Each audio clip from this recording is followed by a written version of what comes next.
Nag-viral sa social media ang usa ka dakong karatula nga giingong gipaskil sa proyekto sa Maa sa Davao City kung asa nakasulat nga napulitika matud pa ang proyekto, rason nga nadelatar kini. Apan ang tubag sa DPWH 11 dili kini tinuod. Anay report ni John D. Esteban.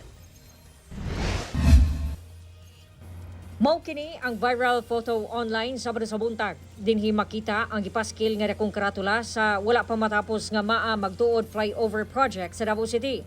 Nakalati dinhi nga nadelatar matud pa among proyekto tungod sa pagpangipit sa administrasyong Marcos ug Romualdez. Dugang sa nakasulat, wala matud pa giasikaso sa DPWH o Department of Public Works and Highways ang road right of way.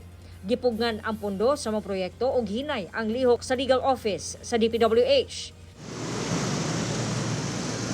Dihang giatuan sa GMA Regional TV 1 Mindanao ang proyekto natanggal na ang maong karatula. Gitubag kini sa DPWH 11 pinagi sa usa ka opisyal nga pahayag.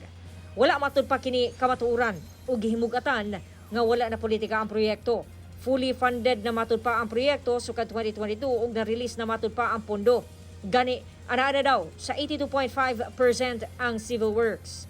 Ginasikaso na lang daw ang issue sa road right of way o ginahulat na lang ang pondo alang sa settlement sa problema sa mga apektadong propiedad nga maigo sa proyekto.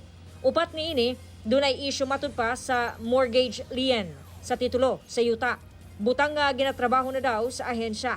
Samtang nakigkoordinara sab daw ang DPWH sa Davao Light and Power Company ug telecommunication companies alang sa pagbalhin sa mga apektadong electric poles.